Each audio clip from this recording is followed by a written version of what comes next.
Bismillahirrahmanirrahim. I am Dr. Muhibullah Wazir, and the topic is the urinary bladder. The urinary bladder is a muscular bag, a bag made up of muscles. This one, and it is a temporary reservoir for urine, and the total capacity in the adult is up to 500 ml. It can accommodate up to 500 ml of urine, and this is made up of muscles, and it lies in the pelvis. Look, it lies in the pelvis, just behind the pubic bone or pubic symphysis, and anterior to the rectum and sacrum, while in female it lies, this is sacrum, this is rectum, this is uterus, and this is urinary bladder, and this is pubic bones. It lies behind the pubic bones, just anterior, just in front of the uterus and rectum. And now look that the urinary bladder is being covered by peritoneum in such a way. You please look and understand. Look, this is the rectum lying in the sacrum, in the concavity of sacrum, and I told you that all these structures which you can see over here, and also the sacrum and also the rectum, it is covered by a sheet of peritoneum, and all these structures lies retroperitoneally. Then the peritoneum covers this rectum and then dips into this space between the rectum and urinary bladder. The peritoneum dips into this space, and from this it is reflected over onto this urinary bladder, and from this urinary bladder it becomes continuous with the peritoneum of anterior abdominal wall. In this way, a pouch of peritoneum, this pouch of peritoneum between the rectum and urinary bladder, this is called as rectovesical pouch of peritoneum, while in female, this is called as rectouterine pouch of peritoneum, and then the peritoneum passes over here between the uterus and the urinary bladder, and from then it is reflected over onto the upper or superior surface of urinary bladder, and then it becomes continuous with the peritoneum of anterior abdominal wall. So over here is the uterovesical pouch of peritoneum. So in male, the rectovesical pouch, while in female, the uterovesical pouch of peritoneum. So it is simply covered by peritoneum. Note the point. It is simply covered by peritoneum, and then the peritoneum becomes continuous with the peritoneum of anterior abdominal wall. So what you do after giving incision to the anterior abdominal wall, if you put your hand and reflect the peritoneum upward like this, then the urinary bladder is not uncovered by peritoneum, and you can very easily give incision, or you can put cannula into the urinary bladder without interfering, without rupturing the peritoneum, because the peritoneum lying over here, you put your hand and reflect it upward.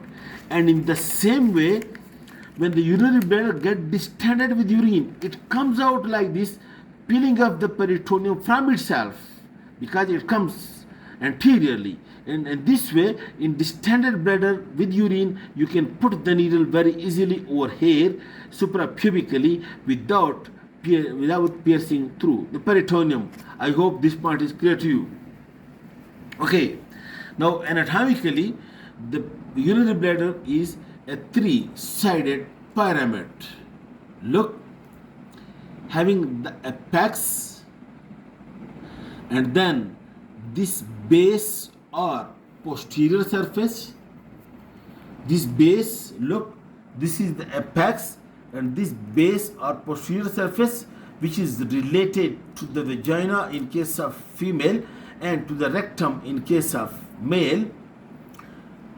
And then it consists of this superior surface, this one, and it consists of, look, this inferior surface, or this is actually, if you related two surfaces, and then this narrow part from which, look, this part from which the urethra starts over here, then this is called as the neck. In this way, the urinary bladder consists of this apex, this base or posterior surface, this superior surface, this inferior or inferior lateral surfaces, and then the neck from which the urethra, which is being pierced by the urethra. We discuss each one separately. Okay, now look, the apex of the uterus, look over here, when it is empty, it lies just opposite the pubic bones or pubic symphysis. And this apex is being connected by a ligament to the umbilicus, which is called as median umbilical ligament, and which is actually the remnant of the embryological urachus.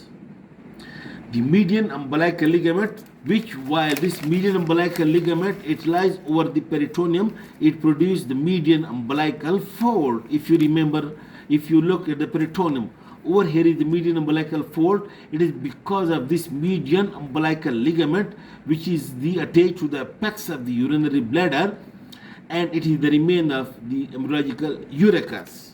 Okay. Then the base of the urinary bladder or posterior surface, it is, look, triangular in shape. The base or posterior surface is being triangular in shape.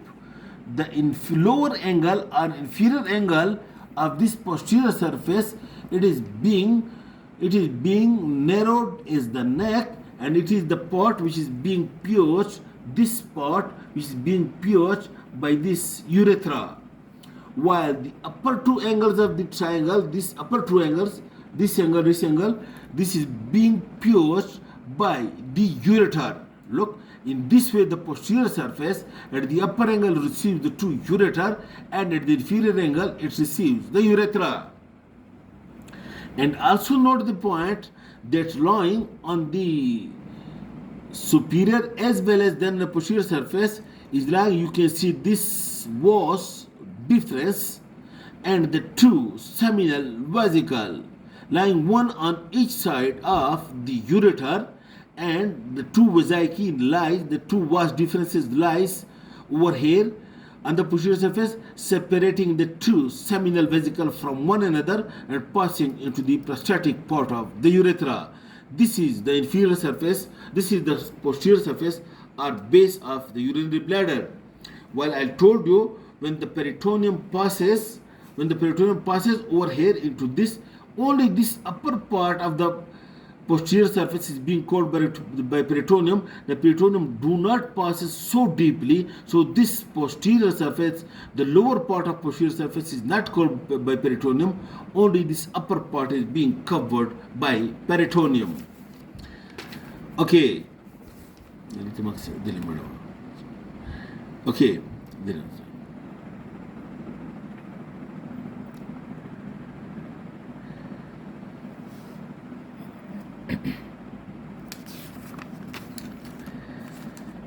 And then you look at this superior surface. Look, this superior surface. You know, this superior surface over here, number one, it is covered by peritoneum. By that peritoneum, which is forming look. Okay, look, this peritoneum which lies over here, and it forms the rectovesical pouch, this superior surface is being covered by this peritoneum, and this peritoneum over the superior surface, it forms the anterior wall of the rectovesical pouch, while the peritoneum over the rectum, it is forming the posterior wall of the rectovesical pouch. So this superior surface is being covered by peritoneum, which is forming the anterior wall of the rectovesical pouch. And over here, this superior surface is being related. Number one, the hanging part of the ilium. You know, the ilium hangs over here, so it is being related to this hanging the ilium, and also to the segment colon, and also over here to the rectum. Okay, alright, this is the superior surface. Okay, then the inferior surface, and then the neck and the interior will discuss in the next lecture. Thank you.